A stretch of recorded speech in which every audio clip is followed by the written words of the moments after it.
आज हमारा टॉपिक है acidic nature of carboxylic acids. तो बच्चों acidic nature of carboxylic acid में क्या होता है, देखिए ये RCOH प्लस वाटर डालना है इसमें, तो ये बनेगा carboxylate plus hydronium ion. Hydronium ion का मीन प्रोटॉन, वाटर के साथ H3O पॉजिटिव।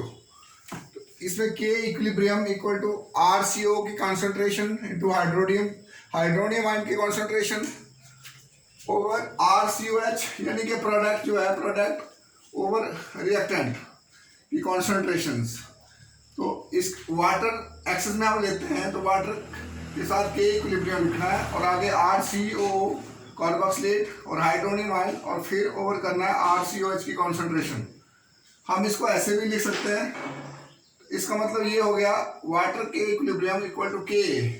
अब K इक्विलिब्रियम KEQ और K क्या होते हैं, वाटर लिखने की जरूरत नहीं क्योंकि एक्सेस में लेते हैं हम इसको, हम सीधा लिख सकते हैं water K equilibrium equal to K के बराबर होता है। तो K किसके बराबर हो गया, फिर इसके जगह हम K लिख रहे हैं RCO और हाइड्रोजन आयन की कॉन्सेंट्रेशन और कार्बोक्सिलिक एसिड की कॉन्सेंट्रेशन। ये KEQ is equilibrium constant and ये KEQ है इक्विलिब्रियम कांस्टेंट और KA जो है is the acid dissociation constant. For convenience, the strength of an acid is generally indicated by its pKa value. हम acid की strength को pKa value में लेते हैं, पेपर में जब भी पूछते हैं pKa के वैल्यू में लेते हैं रादर देन Ka वैल्यूज में। तो pKa होता है log to the base 10 of Ka और K हो गया कि मैंने पहले ही समझा दिया कि K is the acid dissociation constant है और KEQ is the equilibrium constant है। उसके बाद क्या होता है, अब यहाँ देखिए हाइड्रोजन आयन की कॉन्सेंट्रेशन बढ़ेगी, इसका मतलब Ka की वैल्यू भी बढ़ेगी और एसिडिक नेचर ज़्यादा होगी। इसका मतलब क्या हुआ कि Ka बढ़ा तो pKa घटा, क्योंकि नेगेटिव लॉगरिथम है इसका। तो H पॉजिटिव की कॉन्सेंट्रेशन बढ़ी, Ka बढ़ा तो pKa घटा, तो कंपाउंड इसका मतलब एसिड जो है एसिडिक नेचर है, इसकी एसिडिक नेचर ज़्यादा होगी। हाइड्रोजन आयन ज्यादा होगा, Ka ज्यादा होगा, एसिडिक नेचर ज्यादा होगी। pKa कम होगा तब एसिडिक नेचर ज्यादा होती है।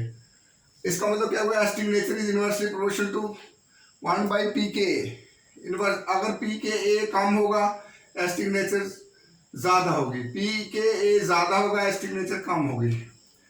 तो बच्चों इसके साथ एक चीज और क्या करना होता है आपने, इलेक्ट्रॉन विड्रॉइंग ग्रुप अगर लगा दो कार्बोक्सिलेट के पीछे तब क्या होता है इसको होता है EWG electron withdrawing group. Electron withdrawing group क्या करता है, इलेक्ट्रॉन को पीछे खींच लेगा। तो इलेक्ट्रॉन को पीछे खींचेगा तो O के ऊपर नेगेटिव चार्ज कम हो जाएगा और H का वहां से जाना इजी हो जाएगा। जितना H कंफर्टेबली H पॉजिटिव वहां से निकलता है तो उतना स्ट्रॉन्ग एसिड होता है। Electron withdrawing group EWG stabilises the carboxylate ion and strength of the acid.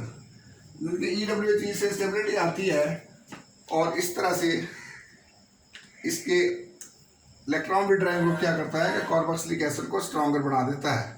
अगर हम EDG इलेक्ट्रॉन लीजिंग ग्रुप और इलेक्ट्रॉन डोनेटिंग ग्रुप यहाँ रखें तो ये इलेक्ट्रॉन देता है इसके ऊपर, तो इलेक्ट्रॉन ज़्यादा होने के कारण नेगेटिव चार्ज ज़्यादा बढ़ जाएगा और नेगेटिव चार्ज ज़्यादा बढ़ने के कारण क्या होगा, H पॉजिटिव के ऊपर खींचेगा। तो जब ये खींचेगा तो ये वीक एसिड हो जाएगा, यानी कि मतलब क्या होगा, इलेक्ट्रॉन डोनेटिंग ग्रुप EDG डिस्टेबलाइजेस तो carboxylate anion and weaken the acid, ये एसिड को वीक करेगा।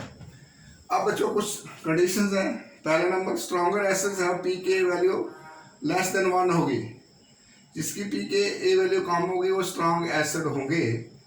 Acid with pKa value between 1 and 5, 1 और 5 के बीच में जितने भी एसिड्स होंगे वो मॉडरेटली स्ट्रॉन्ग एसिड्स होंगे।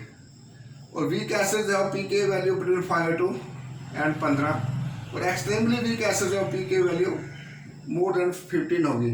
The effect of the following groups in increasing acidity order is, तो अगर ये लग जाए किसी अल्काइल ग्रुप के साथ फिनाइल आयोडाइड ब्रोमाइड तो इससे pKa वैल्यू क्या होगी, तो कहता है यहाँ देखिए, the effect of the following group in increasing acidity order is, इससे क्या होता है कि एसिडिटी ऑर्डर बढ़ती जाती है। तो सबसे ज़्यादा एसिडिटी कहाँ से होगी, CF ट्राइफ्लोरो ग्रुप लगाने से एसिडिटी सबसे ज़्यादा हो जाएगी, फिर नाइट्रो, उसमें CN, फिर FCl, BrI और फिनाइल। ये pKa value of HCl is 7.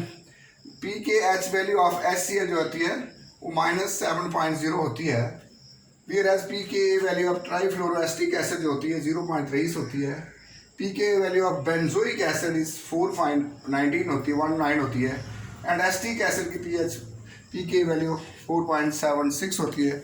इस तरह से बच्चों पी के वैल्यू को इस तरह से देखिए, तो उसके बाद हम नेक्स्ट चलते हैं फिर। Thank you.